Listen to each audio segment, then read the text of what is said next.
Mahendra colony, Vilasnagar आणि लक्ष्मीनगर प्रभागातील नागरिक गेल्या 15 दिवसांपासून वीज पुरवठ्याच्या लपंडावामुळे त्रस्त आहेत। रोज रात्री वीज गायब होते आणि यामुळे नागरिकांचा संयम सुटला आहे। उन्हाळ्याच्या तीव्र उकाड्यामुळे आधीच हैराण झालेल्या नागरिकांना वीज खंडित होण्याने आणखी त्रास सहन करावा लागत आहे। घरातील वस्तूंची नुकसान, व्यापाऱ्यांचे आर्थिक नुकसान आणि रोजच्या जीवनातील अडथळे यामुळे नागरिकांमध्ये प्रचंड असंतोष निर्माण झाला आहे। शनिवारच्या रात्री हा रोष शिगेला पोहोचला। रात्री 9 वाजेपासून ते मध्यरात्री 1:30 वाजेपर्यंत वीज पुरवठा पूर्णपणे बंद होता। त्रस्त नागरिकांनी लक्ष्मीनगर येथील महावितरणच्या तक्रार कार्यालयात चौकशीसाठी धाव घेतली, पण तिथे एकही कर्मचारी उपस्थित नव्हता। यामुळे नागरिकांचा राग अनावर झाला आणि त्यांनी कार्यालयात तोडफोड करण्यास सुरुवात केली। गाडगेनगर पोलिसांना माहिती मिळताच ते तात्काळ घटनास्थळी पोहोचले। त्यांनी सिटी इंजिनिअरिंगशी संपर्क साधला आणि अर्ध्या तासात वीज पुरवठा पुन्हा सुरू केला। पण हा तात्पुरता उपाय नागरिकांचा त्रास कमी करू शकला नाही। फक्त एका भागाचा प्रश्न नाही, तर संपूर्ण शहरात वीज पुरवठ्याच्या समस्यांनी थैमान घातला आहे।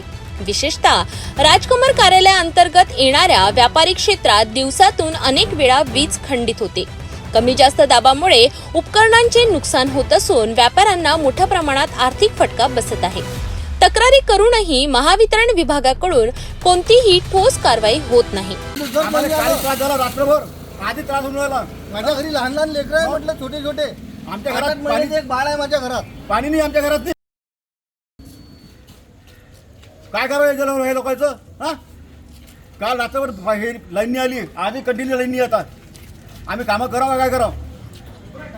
म्हटलं लाईन कशी काटते ते? मग लाईन दिल्ली बरं दुसऱ्या लाईन कापायला येऊन जाते। लाईन काढायला ते संपूर्ण महेंद्र कॉलनी प्रभाग या लाईनीमुळे त्रस्त झालेला आहे। आणि जर आता ह्या 24 घंट्यात हा प्रॉब्लेम यांनी एक्झिक्युटिव्ह इंजिनियरशी माझं बोलणं झालं, त्यांनी म्हटलं अर्ध्या तासात लाईन येईल।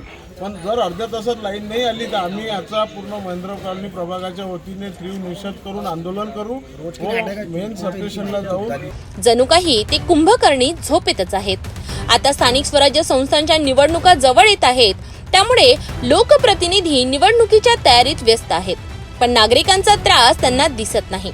वीज पुरवठ्याचा हा प्रश्न आता निवडणुकीत मोठा मुद्दा बनण्याची शक्यता आहे। नागरिकांचा राग आता मतपेटीतून व्यक्त होणार आहे। प्रश्न हा आहे की महावितरण आणि स्थानिक प्रशासनाला याची जाणीव आहे का, आणि जर आहे तर त्यांच्याकडून ठोस उपाय का होत नाहीत। नागरिकांना आता प्रशासनाकडून तात्काळ उपाय आणि जबाबदारीची अपेक्षा आहे। वीज पुरवठा सुरळीत करणे, तक्रार निवारण केंद्रात कर्मचारी उपलब्ध करणे आणि नागरिकांच्या नुकसानाची भरपाई करणे ही आता काळाची गरज आहे। अन्यथा हा रोष आणखी वाढण्याची शक्यता आहे।